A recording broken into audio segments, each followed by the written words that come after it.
दोस्तों, आज मैं जो तुम्हें कहानी सुनाने जा रही हूँ वो मेरी और मेरे सौतेले भाई अर्जुन की है। और कहानी सुनकर आपके होश उड़ जाएंगे कि उन्होंने मेरे साथ क्या क्या किया। और कहानी में आखिर तक बने रहना। और हाँ, एक और बात सुनो, अगर मुझसे बात करना चाहते हो तो अपना नाम कमेंट में ज़रूर लिखे। तो चलो अब शुरू करती हूँ। मेरा नाम है तनु। उम्र अभी अभी 22 की हुई है। गांव की हूँ पर शहर में पढ़ने आई हूँ। मेरी हाइट 5 फुट 5 इंच है। रंग गेहुआ पर चेहरा ऐसा कि लोग 2 बार मुड़ के देखते हैं। कमर पतली है, जो भी पहनती हूँ वो थोड़ा सा चिपक ही जाता है। लोग कहते हैं मेरी आंखें बड़ी बड़ी हैं और जब हंसती हूँ तो गालों पर 2 गड्ढे पड़ जाते हैं।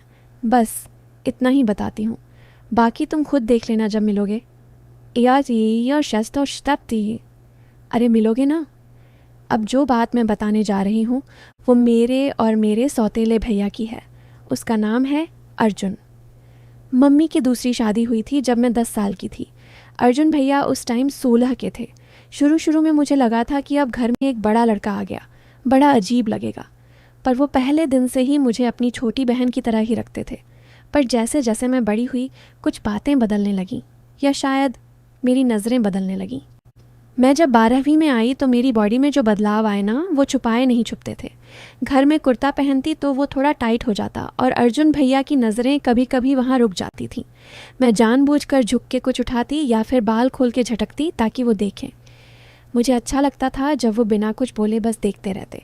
मुझे लगता था कि अब कुछ होने वाला है, कुछ ऐसा जो हम दोनों के बीच की सारी दीवारें तोड़ देगा। एक बार गर्मियों की छुट्टियाँ थीं। मम्मी पापा दोनों ननिहाल गए हुए थे 15 दिन के लिए। घर में सिर्फ मैं और अर्जुन भैया। मैंने सोचा था कि अब तो पक्का कुछ होगा। मैंने जानबूझकर छोटे छोटे कपड़े पहनने शुरू कर दिए। रात को सोते वक्त टाइट टी शर्ट, सुबह उठती तो बाल बिखरे हुए, आंखें नींद से भरी हुई, और सीधा उनके कमरे में चली जाती। कहती, भैया चाय बनाओ ना, और बिस्तर पर ही लेट जाती उनके बगल में। वो हंसते, तनु तू तो अभी भी बच्ची है। पर उनकी आंखें मेरे होंठों पर, मेरी गर्दन पर, मेरी टांगों पर होती थी। मैं जानती थी कि वो भी चाहते हैं, बस बोलते नहीं। एक रात बहुत गर्मी थी, कूलर भी ठीक से नहीं चल रहा था। मैं उनके कमरे में चली गई, बोली, भैया मुझे नींद नहीं आ रही, आपके पास लेट जाऊं? वो कुछ नहीं बोले, बस चादर हटाकर जगह बना दी। मैं उनके बगल में लेट गई। हम दोनों के बीच बस एक हाथ का फासला था। मैंने करवट बदली तो मेरा कंधा उनके कंधे से छू गया। मेरी सांसें तेज़ थीं, दिल धड़क रहा था। मुझे लगा अब वो हाथ बढ़ाएंगे, मुझे अपनी तरफ खींच लेंगे, पर वो बस लेटे रहे। फिर अचानक बोले, तनु सो जा, बहुत रात हो गई है। बस इतना। मैं मन मसोस के लेटी रही पूरी रात। फिर दिन बीतते गए। मैं हर बार कोशिश करती कि कुछ हो जाए। कभी जानबूझकर उनके सामने नहाने के बाद तौलिया लपेट के निकलती, कभी उनके लैपटॉप पर कुछ देखते वक्त पास बैठ जाती और अपना कंधा उनके कंधे से सटा लेती। एक बार तो मैंने उनके फ़ोन में अपना फ़ोटोशूट डाल दिया था, जिसमें मैंने बहुत सुंदर पोज दिए थे। वो देखते रहे, कुछ नहीं बोले, बस फ़ोन साइड पर रख दिया। मुझे गुस्सा भी आता था और अच्छा भी लगता था। गुस्सा इसलिए कि वो कुछ करते क्यों नहीं, अच्छा रिसेस हुआ इसलिए कि वो मुझे गलत नज़र से नहीं देखते। फिर एक दिन कुछ ऐसा हुआ जो मैं कभी भूल नहीं सकती। मैं कॉलेज से लेट आई थी। बारिश नहीं थी पर बहुत उमस थी। मैंने घर आकर सबसे पहले अपनी रेनकेट निकाल फेंकी क्योंकि बहुत टाइट हो रही थी। सिर्फ ढीला कुर्ता पहना और किचन में चाय बनाने चली गई। अर्जुन भैया घर पर थे। वो मुझे देखते ही बोले, तनु तू ऐसे ही घूम रही है? मैंने मुस्कुरा के कहा, भैया गर्मी बहुत है ना, कुछ नहीं दिख रहा। वो कुछ नहीं बोले, बस किचन में आ गए। मैं चाय बना रही थी, वो मेरे पीछे खड़े थे। मैंने जानबूझकर झुक के नीचे का बर्तन उठाया। मुझे लगा अब तो वो कुछ करेंगे, पर वो बस बोले, तुम कपड़े ठीक कर ले, कोई आ जाएगा। मैंने घूम के देखा, उनकी आंखें लाल थीं, सांसें तेज़ थीं, पर वो खुद को रोक रहे थे। उस दिन के बाद मैंने फ़ैसला कर लिया कि अब मैं और कोशिश नहीं करूँगी। मैंने अपने आप को समझाया कि अर्जुन भैया मेरे सगे भाई से भी ज़्यादा मेरी इज्जत करते हैं। वो मुझे कभी गलत नज़र से नहीं देख सकते। और सच कहूँ, उस दिन के बाद मुझे खुद पर बहुत गुस्सा आया। मैंने सोचा मैं क्या कर रही हूँ। जिस इंसान ने मुझे हमेशा अपनी छोटी बहन की तरह प्यार दिया, मैं उसकी नज़रों में गंदगी डाल रही हूँ। फिर धीरे धीरे सब कुछ नॉर्मल हो गया। मैंने भी अपने कपड़े ठीक करने शुरू कर दिए। अब जब वो मुझे देखते तो पहले जैसी शरारत नहीं, सिर्फ प्यार होता था उनकी आंखों में। एक दिन मैंने उनसे पूछ ही लिया, भैया तुम कभी गुस्सा नहीं हुए मुझ पर? वो हंसे और बोले, गुस्सा तो बहुत आया था, पर तुझ पर नहीं, खुद पर आया था। मैं तुझे कभी उस नज़र से नहीं देख सकता तनु। तू मेरी छोटी बहन है, मेरी जान है। मैं तेरी इज्जत से ज़्यादा कुछ नहीं सोच सकता। उस दिन मैं रो पड़ी, सच में रो पड़ी। मैंने उन्हें गले लगा लिया और माफ़ी मांगी। वो बस मेरे सिर पर हाथ फेरते रहे।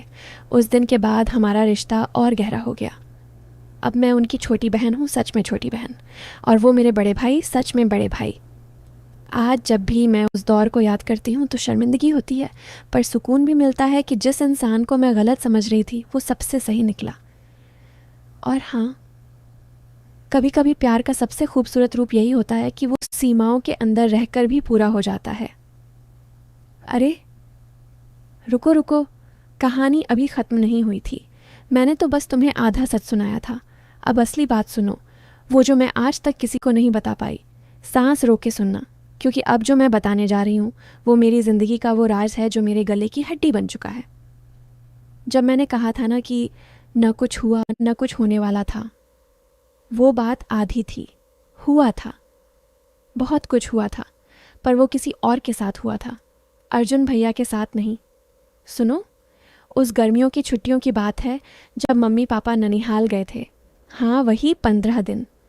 मैंने तुम्हें बताया था ना कि मैं हर रात अर्जुन भैया के कमरे में जाती थी, उनके बगल में लेटती थी ताकि कुछ हो जाए, पर हर बार वो मुझे बहन कहकर टाल देते थे। मैं तड़पती थी, रोती थी तकिए में मुंह दबा के। मुझे लगता था कि मैं ही गलत हूँ, मैं ही पागल हूँ जो अपने सौतेले भाई को गलत नज़र से देख रही हूँ। पर सच ये था कि कोई और मुझे देख रहा था, बहुत करीब से। हमारे घर के ठीक पीछे वाली गली में एक लड़का रहता था, नाम था कर्ण। उम्र अर्जुन भैया से 2 साल छोटी, यानी उस वक्त 19 से 20 की होगी। कर्ण और अर्जुन भैया बहुत अच्छे दोस्त थे, बचपन से साथ खेलते थे। कर्ण रोज़ शाम को हमारे घर आता था, अर्जुन भैया के साथ बैठता था, गप्पे मारता था। मैं उसे बस कर्ण भैया कहकर बुलाती थी। वो हमेशा मुस्कुराता था, पर उसकी मुस्कान में कुछ अलग सा था, कुछ भूखा सा। उन 15 दिनों में करण रोज़ आता था, कभी दोपहर में, कभी शाम को, कभी रात को भी। अर्जुन भैया जब बाहर चले जाते थे दुकान पर कुछ लेने, तो करण रुक जाता था। पहले तो वो बस बातें करता था। मैं विरोध नहीं करती थी, क्योंकि मुझे लगा था कि अगर अर्जुन भैया मुझे नहीं चाहते तो कोई तो चाहिए जो मुझे चाहे। मैंने खुद को सौंप दिया था कर्ण को। उन 15 दिनों में जो जो हुआ वो मैं आज तक किसी को नहीं बता पाई, न अर्जुन भैया को, न मम्मी को, न अपनी किसी सहेली को। 15वें दिन मम्मी पापा लौट आए। कर्ण ने कहा, तनु अब हम शादी कर लेंगे, मैं तेरे बिना नहीं रह सकता। मैंने हाँ कह दिया। मैं डर भी रही थी और खुश भी। मुझे लगा अब मेरी ज़िंदगी सेट हो जाएगी। पर उसी रात कुछ ऐसा हुआ जिसने मेरी सारी दुनिया उलट पुलट कर दी। रात के 2 बजे थे। मैं अपने कमरे में सो रही थी। दरवाज़ा खुला था क्योंकि गर्मी थी। अचानक मुझे लगा कोई मेरे बिस्तर पर बैठ गया। मैंने आंखें खोली। अंधेरे में सिर्फ एस शर्ट दिख रहा था। मैंने डरते डरते पूछा, कौन? उसने कुछ नहीं बोला, बस मेरे मुंह पर हाथ रखा और फुसफुसाया,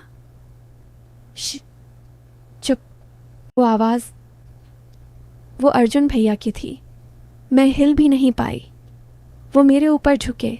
मैंने विरोध करने की कोशिश की, पर मेरे मुंह पर उनका हाथ था। वो बार बार फुसफुसा रहे थे, तनु मैं अब और नहीं रुक सकता। मैं पागल हो रहा था इन 15 दिनों से। तेरे करण के साथ जो कुछ भी हुआ मैं सब जानता हूँ।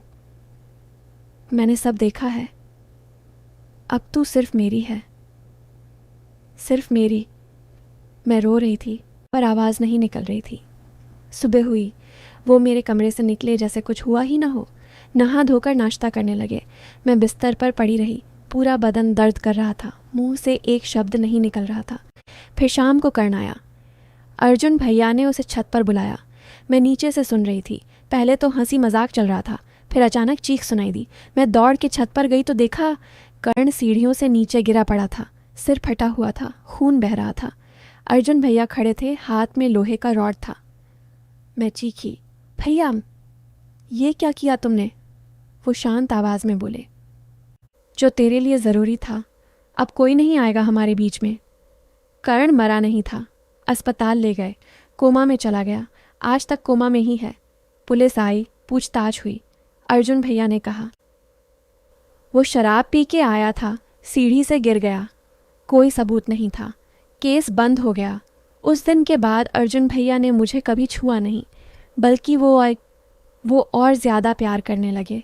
मुझे अच्छे अच्छे कपड़े ला कर देते, मेरी हर बात मानते, पर उनकी आंखों में अब प्यार नहीं, कब्ज़ा था। वो मुझे अपनी चीज़ समझते थे।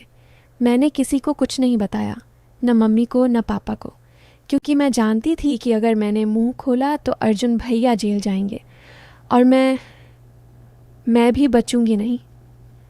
आज 7 साल हो गए। कर्ण आज भी कोमा में है। उसकी माँ कभी कभी हमारे घर आती है, रोती है, कहती है, तनु बेटी, मेरे बेटे को कोई तो धक्का दे के गिराया था, तुम कुछ जानती हो? मैं बस सिर झुका लेती हूँ। और अर्जुन भैया, वो आज भी मेरे बड़े भाई हैं, बाहर से सबसे अच्छे भाई, घर में मेरे लिए जान देने को तैयार। पर मैं जानती हूँ वो जान ले भी सकते हैं। मैं आज ये बात तुम्हें इसलिए बता रही हूँ क्योंकि अब और नहीं सहा जाता। मैं अब इस घर से भागना चाहती हूँ, कहीं दूर, जहाँ कोई मुझे ढूंढ न सके, न अर्जुन भैया न उनकी वो नज़रें। तो दोस्तों, अब तुम बताओ, क्या मैं गलत थी जो कर्ण के साथ गई थी? क्या अर्जुन भैया गलत थे जो मुझे अपनी बहन से ज़्यादा कुछ समझते थे, या मैं ही गलत हूँ जो आज तक चुप हूँ? बस इतना कहूँगी, सौतेला रिश्ता कभी कभी खून के रिश्ते से भी खतरनाक हो जाता है। अब मैं जा रही हूँ, शायद आखिरी बार।